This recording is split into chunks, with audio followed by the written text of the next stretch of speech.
আসসালামু আলাইকুম সবাইকে। আশা করি আপনারা অনেক ভালো আছেন, ভালোর দলেই আছেন। আপনাদের সামনে সে আমাদের আগের দিনের সমেশপুর এলাকার 15 নম্বর পর্বটি নিয়ে চলে আসলাম। আর আপনাদের দোয়া ও ভালোবাসায় আমিও ভালো আছি, ভালোর দলেই আছি।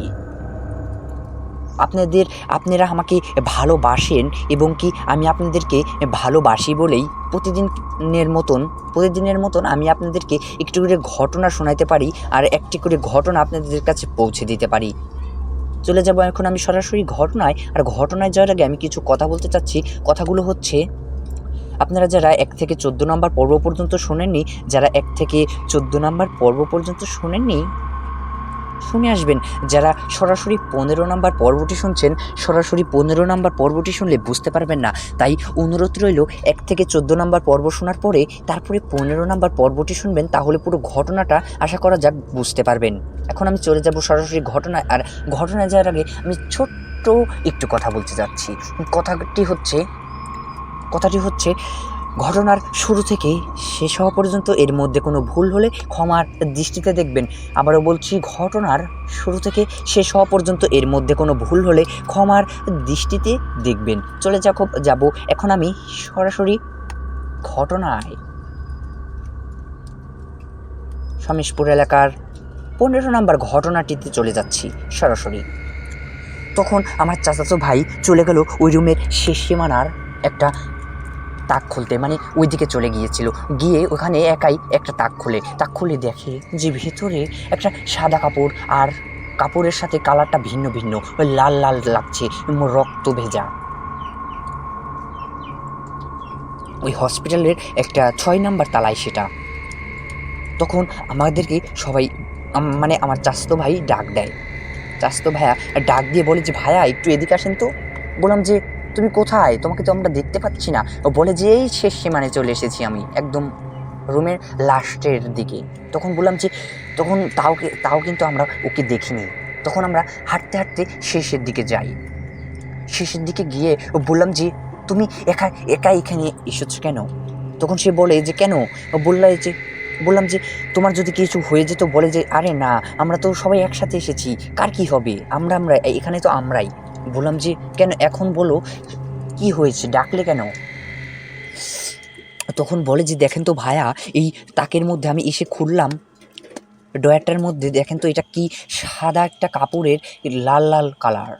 বললাম যে, তখন আমরা দেখি পুরা লোমগুলো দাঁড়িয়ে যায় ওইটা দেখে, যে এটা কি আসলেই। মানে একটা ওই দাফন কাফনের যেরকম একটা সাদা কাপড় মানুষ মারা যাওয়ার পরে তাদের শরীরে জড়িয়ে দেয়, সেই রকম একটা কাপড়, কিন্তু রক্তে ভেজার মতন লাগছিল। আপনারা হয়তো প্রশ্ন করতে পারেন নিজেদের কাছে যে, কিভাবে সম্ভব এতদিনকার আগেকার একটি হসপিটালের এই কাপড়গুলো এখনও আছে? সেটা আমি জানি না। আপনাদেরকে মানে আমি তো সেটা জানি না। এখানে ঘটনা যেভাবে লেখা আছে আমি সেভাবেই পড়ছি। একটু বানিয়ে বলছি না, যেভাবে লেখা আছে আমি সেভাবেই পড়ছি। আর বিশ্বাস করাটা আর না করাটা, সেটা মানে পুরোটাই আপনাদের উপর। বিশ্বাস করাটা আর না করাটা, সেটা পুরোটাই আপনাদের উপরই। তখন দেখলাম যে ওইখানে ওই সাদা একটা কাপড়ের সাথে লাল কালারের রঙের মেশানো, কিন্তু ভেতরে শুধু কিছু হাড্ডি, মানুষের গায়ের শরীরের হাড্ডিগুলো পড়ে আছে, কিন্তু বুঝতে পারছিলাম না যে এইটা কতদিন ধরে এখানে আছে। তখন দেখি যে মানুষের একটা মস্তিষ্কের মাথার খুলিও পড়ে আছে সেখানে, ওই ড্রয়ারটার মধ্যে। তখন বললাম যে, এটা কেউ ধরো না। তখন আমার চাচাতো ভাই বলে যে, ভাইয়া এটা তো আমি তো বের করেছি, মানে হাড্ডিগুলো ঢেকা ছিল, মানে হাড্ডিগুলো চাপা দেওয়া ছিল, মানে এই মানে এই কাপড়টা দিয়ে ঢাকা ছিল, কিন্তু আমি টান দিয়েই এটা বের করেছি। তখন বললাম যে, কি করেছো তুমি এগুলো? তুমি কি জানো এটার মধ্যে তুমি কি আগে থেকে জানতে? বললাম না। বলে যে, না, আমি জানবো কিভাবে? তখন বলে যে, তুমি এটা ঠিক করোনি, চলো এখান থেকে আমরা চলে যাই, এই রুম থেকে। তখন বললাম যে, আচ্ছা ভাইয়া, আমার চাচাতো ভাই আমাদেরকে বলে, আচ্ছা ভাইয়া, আমার কি কিছু হবে?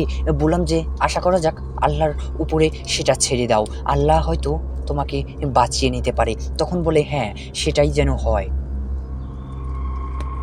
তখন আমরা ওই রুমটাতে থেকে বের হয়ে আসলাম, আর বের হয়ে আসার পরেই জোরে একটা আওয়াজ হলো। কিন্তু আওয়াজটা যে ওই রুম থেকে আসলো এটা আমরা পুরোটাই শিওর, মানে একদম সত্যি জানতে পেরে গিয়েছি ওই রুম থেকে, কিন্তু আওয়াজটা কী করেছে সেটা আমরা সঠিক জানি না। আমরা দরজাটা আটকিয়ে দেওয়ার পরেই ওই আওয়াজটা এসেছে, কিন্তু আওয়াজটা যে কে করলো সেটা আমরা সঠিক জানি না।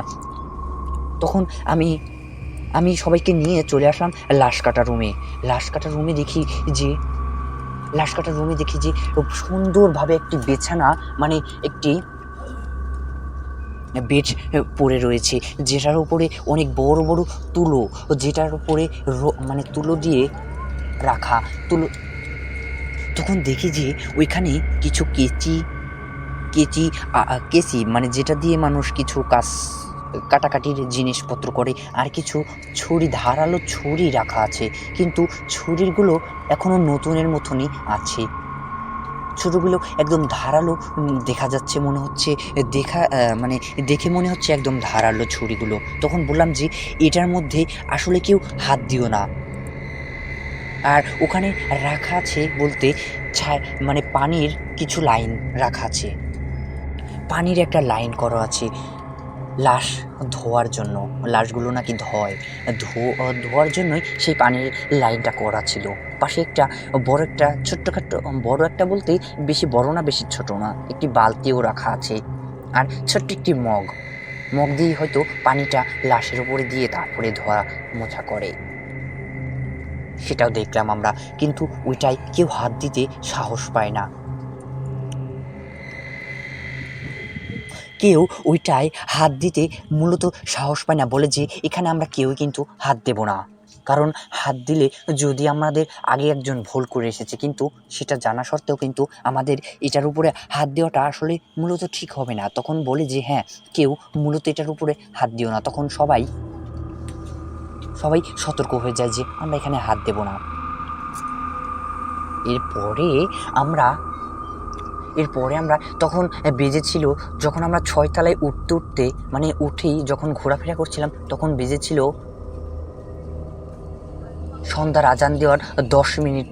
মানে মূলত শীতের রাত ছিল, সেটা 5টা 10 বেজেছিল, আর 10 মিনিট পরেই আজানটা দেবে,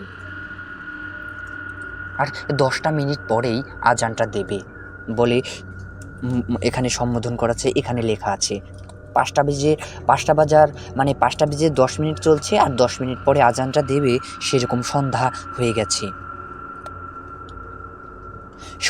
পুরোটা সন্ধ্যা নেমে এসেছে, সূর্য ডুবে গিয়েছে অনেক আগেই। এরপরে আমরা ওইখানে ওই রুমটার মধ্যে অনেক কিছু দেখতে পাই, অনেক বিভিন্ন ধরনের জিনিসপত্র দেখতে পাই। লাশ কাটার শুরু থেকে যা জিনিসপত্র লাগে